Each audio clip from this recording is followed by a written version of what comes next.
ended up getting my master's in business administration, while I was at West Virginia Wesleyan College. And, kind of the rest was history. 26 years later, here I am coaching away, and I wouldn't trade it for the world. Welcome back for another episode of the Perks and Paving. As always, I'm joined by Mark, and we have a very, very special guest today, my former track and field coach, Andy Upton. Welcome to the show. Welcome, Coach. Thanks for having me. Is this your first podcast? No, it's not. I've been on a couple. This will be my first one from any concrete company, though. Okay. So this is brand new for me, so I'm not real sure what's going to happen here. We'll coach you through it. Don't worry. Okay, good. But I wanted to introduce you to Mark. You guys haven't actually met, so no. Yeah. It's nice to finally meet you. Yeah. I've heard so much about him, even when we first started dating. Yeah. Pretty big part of my life. Since 4 years running track, he was part of my everyday for a few hours. So lots of long track trips to all over the place with him. So I always got shotgun. So I would say it was more than a few hours for sure.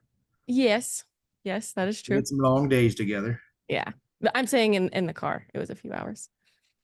But yeah. So I don't know if you know a lot about our podcast, but the background of our podcast is basically, we left healthcare, and that was a very significant career switch for us. And, we like to encourage others and kind of bring light to people who are doing similar things. And while maybe you didn't leave coaching to go work in concrete, you still had a pretty big swap after, the feel at Bethany is so family like everyone knows everyone. And it's like such a big part of your life. And I don't think you really understand it if you didn't go to school there or work there. So tell us a little bit about your background and like how you got to Bethany and how long you were there. And then we can jump into you kind of what you're doing now. Well, I would say there's some similarities here to what you guys are doing.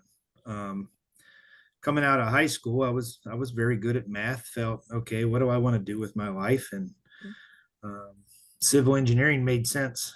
So I became the long journey of trying to be a civil engineer. So about 2.5 years in, I got to one subject that I picked up the book, couldn't pronounce it, didn't understand what it was saying, let alone spell the word. And I was just like, I don't think this is for me at all. Switched over to business, said, hey, let's go make some money. People in business make money. Let's do this. So I decided on business, and then got a few more years in, getting close to graduation. Then I had one of my coaches come walking around the corner and said, we think you would be a good coach. We have a position open on our staff, and we'd like you to take a look at it. Had never thought to that point that I wanted to do anything with teaching, coaching, anything like that. Mm-hmm. So I decided to do it.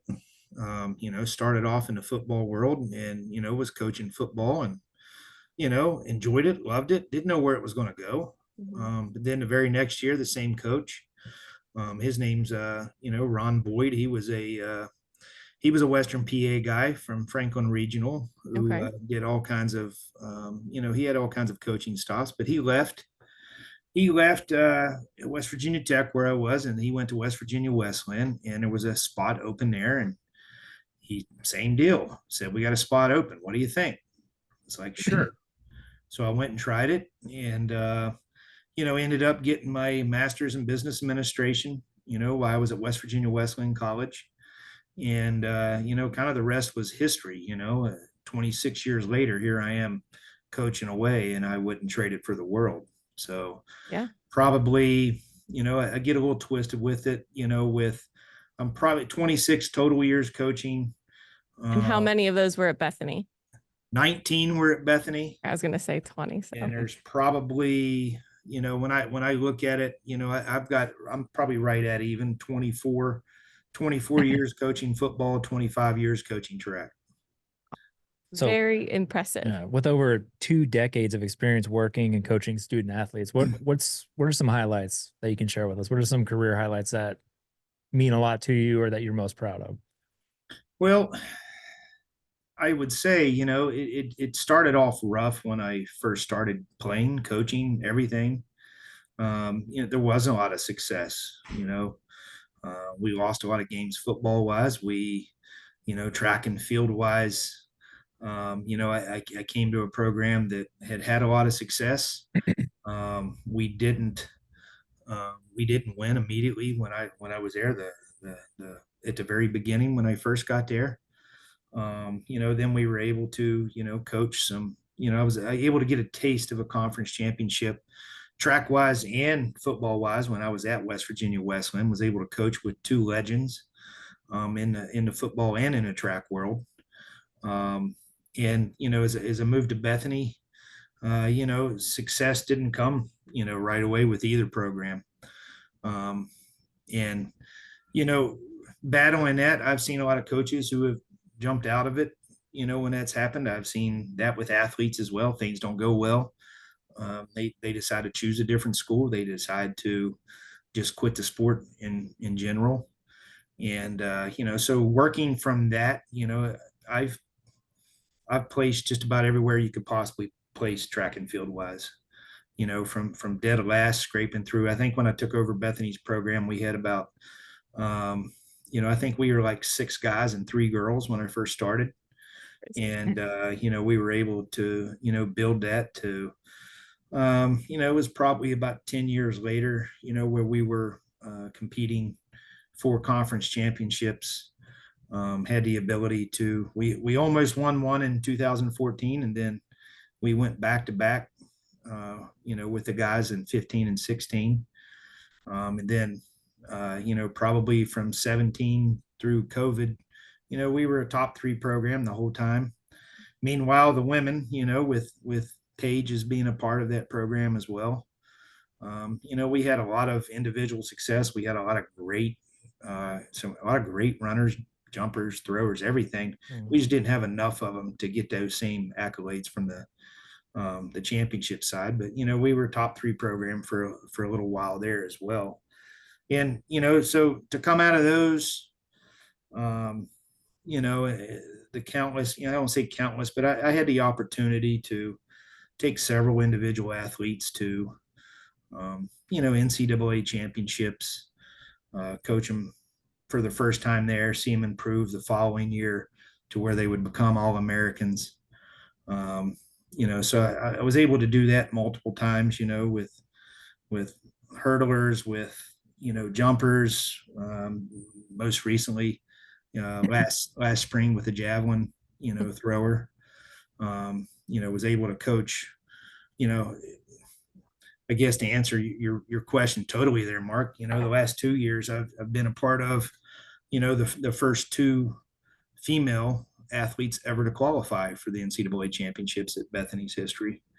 And, to roll it over into, W&J,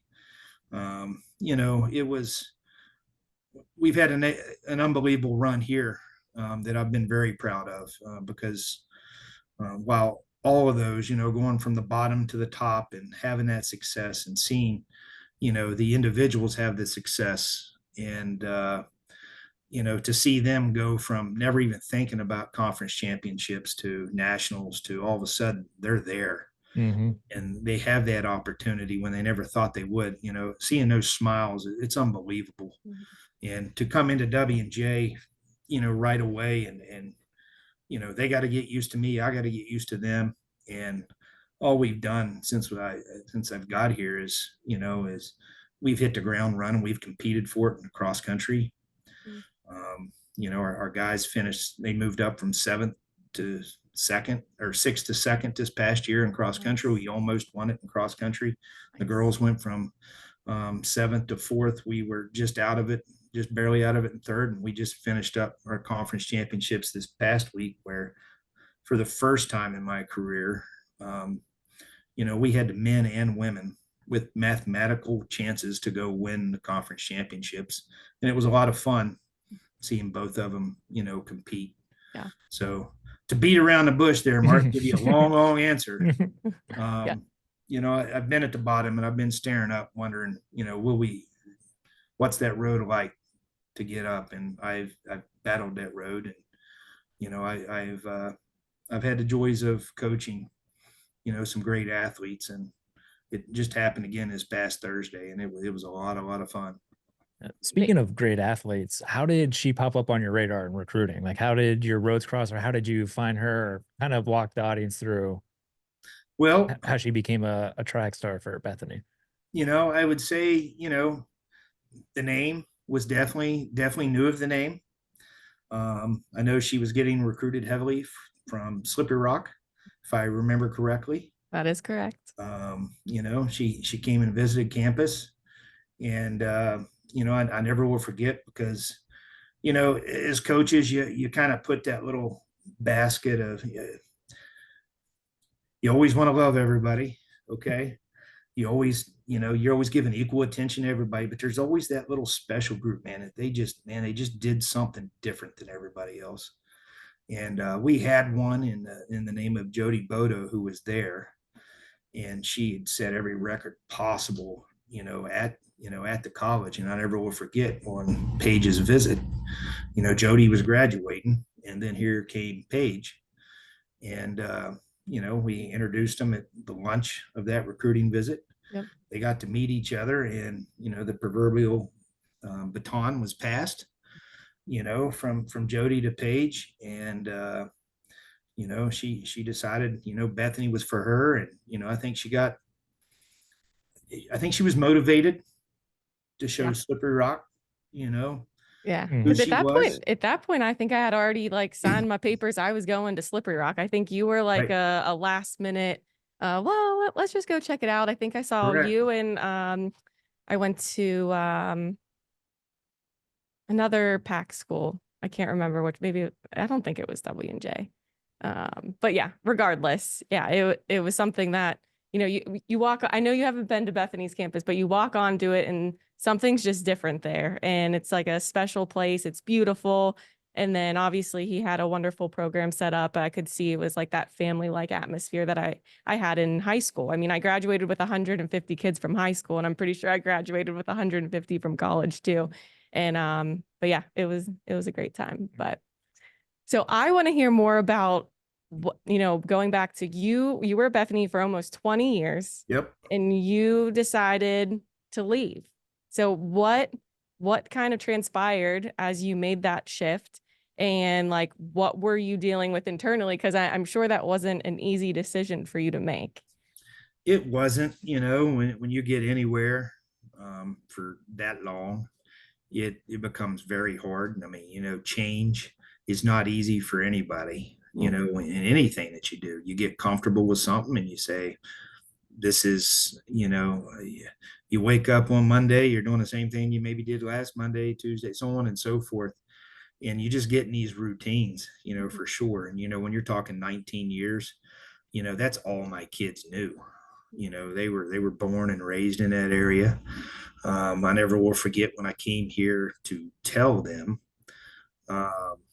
basically went through the interview and everything, but, jumping ahead to that, when I came here, and told them this is where Dad's going to be working for the next, maybe the rest of his career, life, whatever it may be, that, when I told my 9-year-old Matthew, or 8-year-old, he punched me. He was angry. Well, and you have to know? keep in mind, Mark, like once again, that family atmosphere, like I babysat Christopher when we, he would be at sporting events Right. that I wasn't participating in. Like that was the type of feel that we had. And so for him, like I'm sure he was like, he felt like those were his people too. So Yeah. he So, probably did. he was angry, he was angry, initially. And then for him to, he came inside, looked at everything. And then Coach Sirianni, the football coach, was, we went in, he's great with kids. Yeah. He grabbed my kids and started talking to them. And, he gave him a football hat. And then, it was over. He was in love with W&J now, because now he had a football hat. And, Nice. but yeah, I mean, so you're doing it, it wasn't an easy decision, when you're looking at it, because there were some good people that, that I left up, with the program when I made this decision. Again, the comfortability, all that, and you're looking at, okay, you started building something, and you don't want to see it go a different direction, and you have a lot of time invested in something. Mhm. um it's kind of like building a house. You don't want to go build a house, spend all this time in it, and then you just give it to somebody else. Right. um you know so there was some thoughts, that part was hard. There were certain people, like I said, there were some tears, from some of the athletes, as Yeah. I, when I broke the news to them that, this is what was decided was best for me and my family. And, Yeah. they understood, but, it still wasn't easy. Yeah. And, for, from a family standpoint, looking same, I didn't have to pick them up and move. The drive's different. I'm on a 4-lane interstate now. I live basically right beside it, but it was still roughly a 30-minute drive. Yeah. We're heading to Bethany, it was like a 12-mile, 30-minute drive as well, dodging squirrels, deer, skunks. Yeah. And, Making sure you stayed on those windy roads. yeah.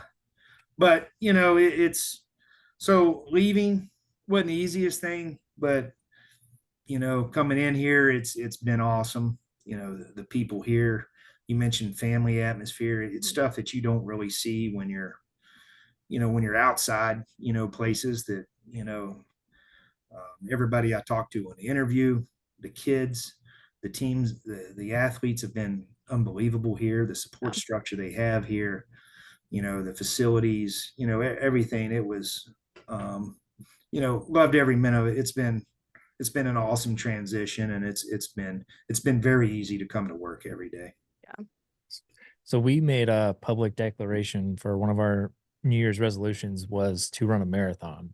So I Nice. was kind of wondering what your opinions and initial thoughts were with one of your star sprinters committing to a long race. Well, Oh wait, did you know the KKB's running it too? The I- full hold on. marathon. Before we go on to KKB, let's focus on you. Okay.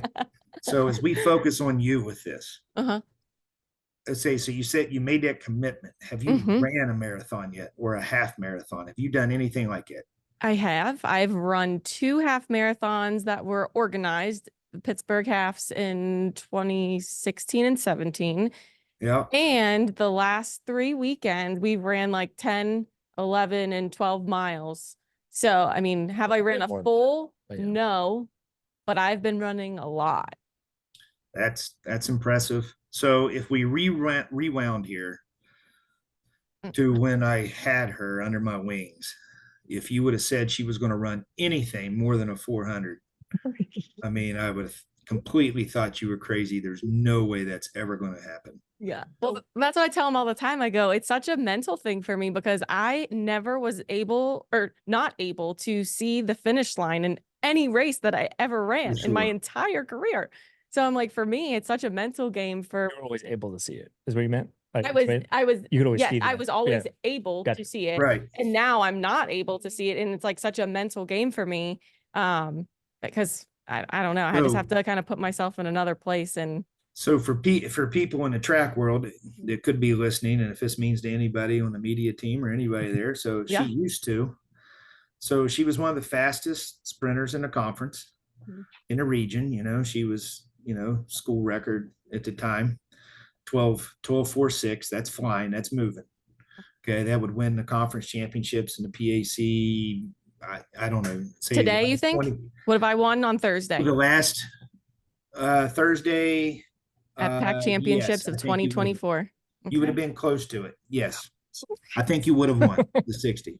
But Okay. here's what I'm saying. Out of 20 years in the PAC, your 100 time probably wins 15 of them, Yeah. 16 of them. Okay. She ran a 400. Okay. Just for the 4x4. If I Yeah. had to do it all over again, I'd have put you in more open fours. Yeah. For sure, just to see. But she would start the season and she would run 71 seconds. That doesn't correlate. Okay. So when I first did it, I'm like, this girl's soft. She can't, you get past 100, but she proved me wrong on that. And I just found out through the years that as I had to keep running her in the 4x4s. And now it's part of a training strategy where I never trained her in a 400, but we always ran a 4x4 throughout the season. She would start with maybe a 70, a 71. And she ended her senior year with, running 60 seconds. Where were you in the order? In the 4? I think usually first for no, that's not true. Not last for the 4x4. I was I always don't last for even the 4x. remember that. I don't know, second or third leg. I was just like middle of the road. The You 100. could have. I don't know. You could have been an anchor. No, I think KKB was when I was running with her.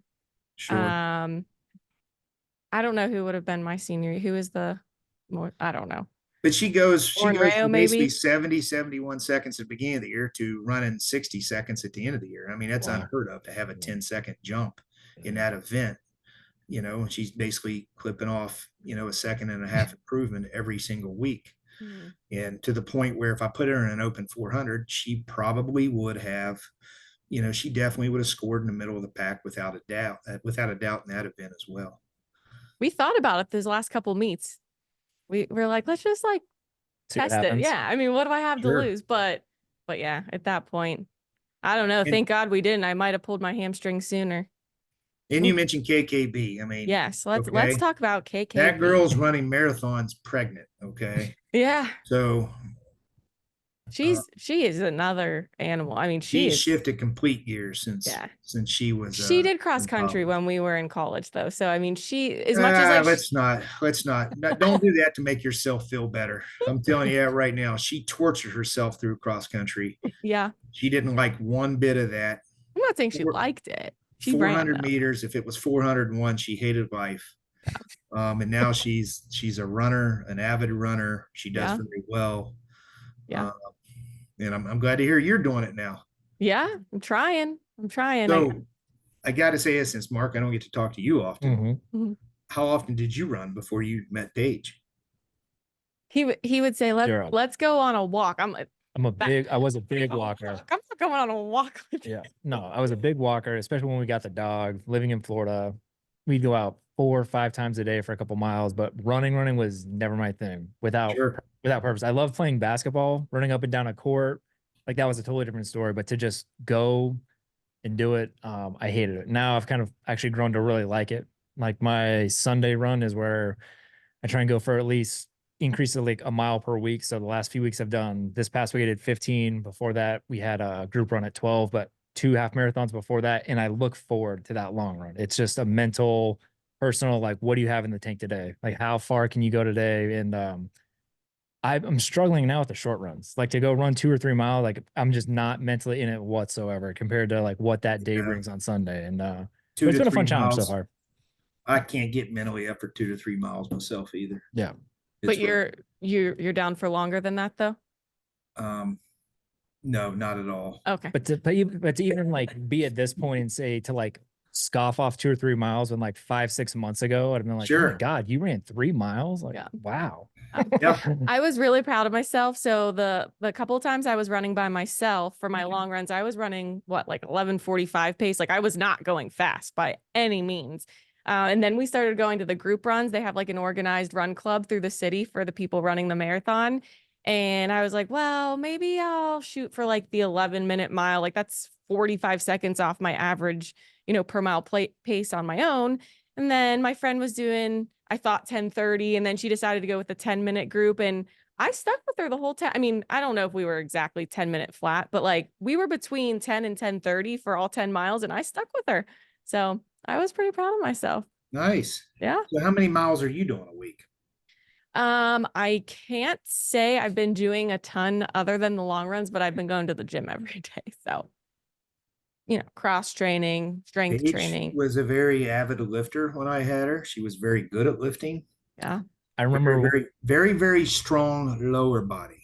I remember when we first moved up here, it had been the first week that we moved up here. We joined a gym a couple of minutes from the house, and she came with me, and we were doing I think hang cleans. And I'd never power lifted or done anything besides like a deadlift or anything like that. So I was like, teach me how to do this, show me how to do this. So we went through it, and she taught me. And then with the weight, she was like, Coach Upton would be so upset if he saw how much weight I was doing. Right.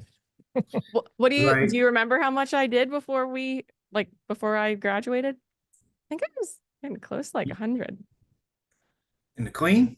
Yeah. You were doing way more than that. Was I? Yes, 100% you were. I don't know. I just know I was really. You had the big plates on the side of it. Yeah. So you were doing at least, I'm going to go out on a limb here and say you were doing at least 145 pounds on the clean. Ooh.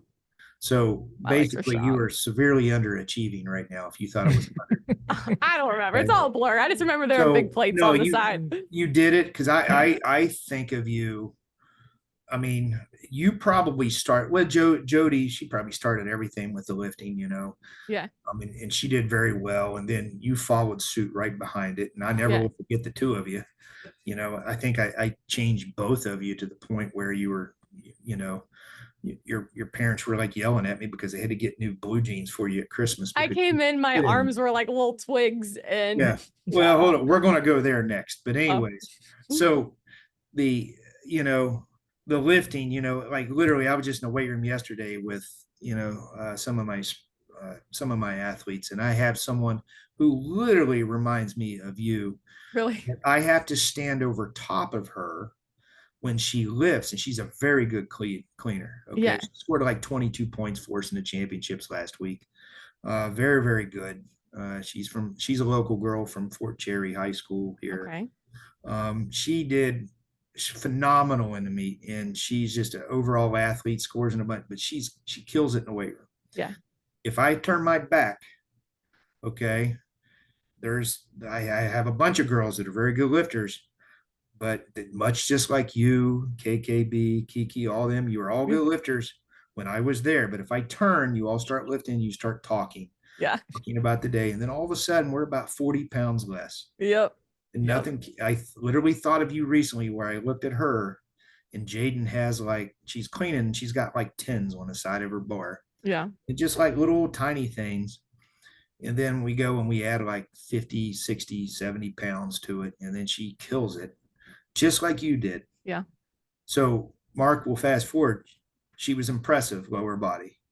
Very, very impressive. She would put, some of the guys were, we had some strong guys, but then we had some that I couldn't lift them with Paige because they would be embarrassed to be in the weight room with her on leg day.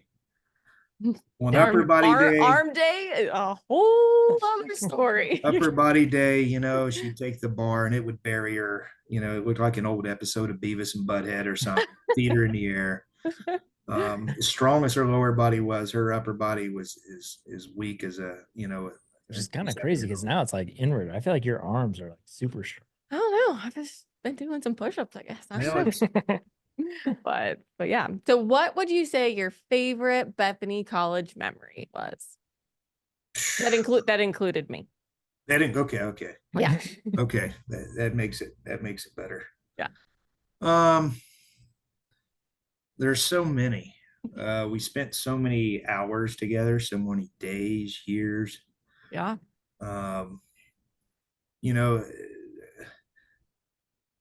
Funny memories. Yeah. Funny. There's nothing better than, and I know Mark's heard it, but to walk, there's two. We got to go two with this. Okay. And the issue is they're funny, but I don't know that I witnessed either one of them. Okay. But I'm getting something to eat in the cafeteria. I'm walking by. There's this huge group of people just around. Oh.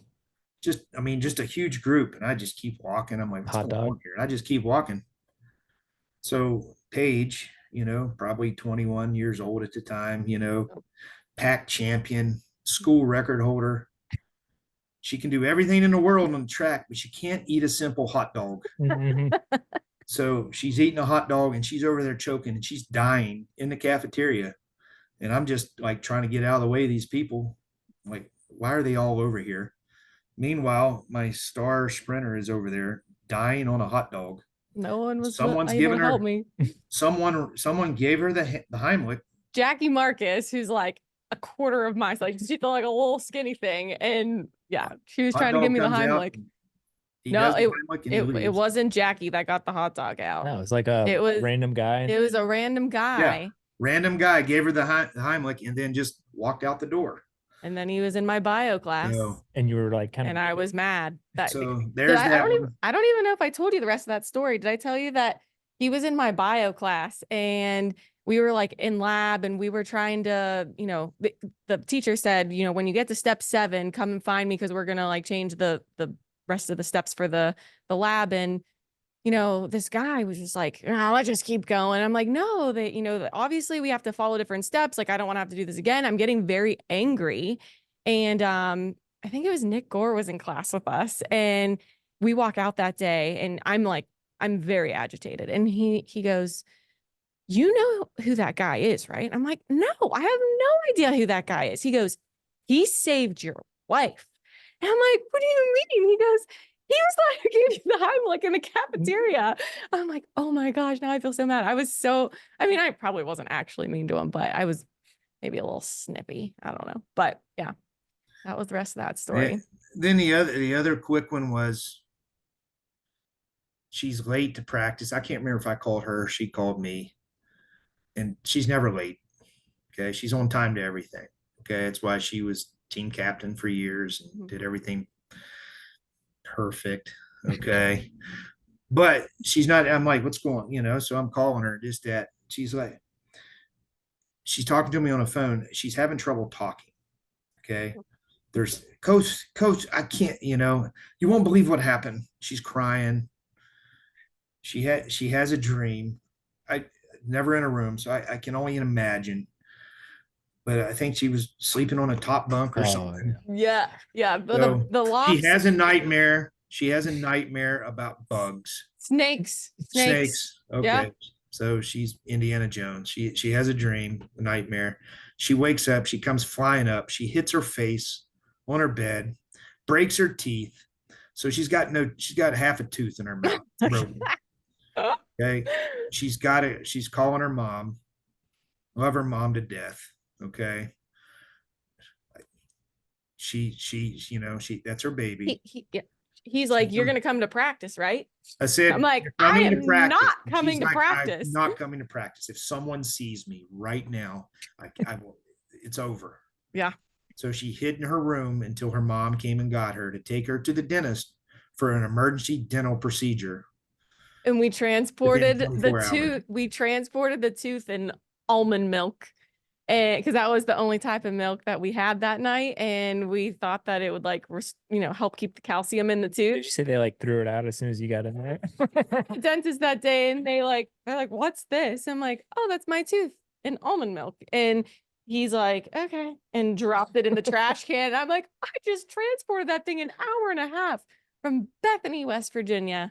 So to this day, I don't know. I still haven't wrapped my head around it. You know, was I being the inconsiderate butthole coach? Okay, that's good. You broke your tooth. Sorry to hear that. You're coming to practice. You're late. You know, I still haven't figured out where I stand with that. But if she was softer, I was being ill. Yeah, not nice. No, it was all right. We got over it quickly, but there's a ton of stories. But yeah, for sure. Yeah. Those are, again, we could be here. The podcast isn't long enough. Yeah. So you said that you'd be willing to come to the studio, or not, I mean, to the studio live, but also come and see the office. That's 100%. Yeah. I mean, that's big time right there. Yeah. We want to have you in here live. I've never been to a concrete company's media studio. So I'm sure I know you're running probably low on time, so I'll wrap this up here quickly. But what if you had to give a synopsis of what you think that I do at work every day? What would you say? Because last week you said, what do you do? Just record podcasts all day and talk to each other? I'm like, so no, that's not what I do. So what do you think I do? I think that you're there to make everybody laugh. Oh, that's very kind of you. Maybe I make people laugh, but you make coming to work enjoyable. And that's why they keep you around, and they just put Mark Perkins' name on the board behind you and don't let Paige slip in there. The page is there. Yeah. I don't really have any concept of what you do. I think this is a really cool idea that you all have. Yeah. from an advertising standpoint, Yeah. I mean, I want to know how many concrete companies out there do anything close to what you're all doing. I want to know how many other businesses that have nothing to do with media are doing what you guys are doing. Yeah. I think it's a good idea of promoting your business. I think it's, to me, that tells me that you guys are, you think outside the box, you're above and beyond, that, it's more than just about concrete, asphalt, whatever Yeah. you all, you do. And, Yeah. I think it's very cool, what you're all doing to say what you do. I mean, You I've don't always know. said you be successful at whatever you do. Thank you. But I have no concept of what you do. Yeah. Well, we can tell you when you come to the office. Okay. We know you're running low on time, and so are we, but we wanted to wrap this up with one final question. Sure. So, deck party. Who's Yes. coming? Who's coming? I knew this was coming. Well, we can go around the room. So we'll start with you, and then we'll go to Paige, and then we'll wrap up with me. Okay. So you got to start with Zach Brown Band. They've always been there. Mm. Okay. And again, we added Katy Perry. Yeah. I think, they just seem like cool people to hang out with. If you were going to sit around, have a nice cold drink, enjoy the sunshine. Yeah. I'm actually going to Zach Brown this year. Zach Brown Nice. in Kenny Chesney at Nice. Acura Stadium. Nice. So I'm going there, but I've added several to that, but I'll pass it to you, Paige. But Okay. they were the first two people. Yeah, and I don't know if all of our people would mesh very well together, but I would have Taylor Swift, and I think I would also want to invite Morgan Wallen. Interesting. Okay. I think at one point, didn't we put Dua Lipa in there as well? I think we added Dua Lipa. Yeah. I think you might have even added Miley Cyrus. I think she would be a good time to hang out with. Oh, yeah. For sure. For sure. I mean, it would be nonstop entertainment. We did. Yeah, but I think we Miley said made Miley it. would probably be on top of somebody kicking somebody's. Yeah. What? Yeah. Who would Mark throw in there?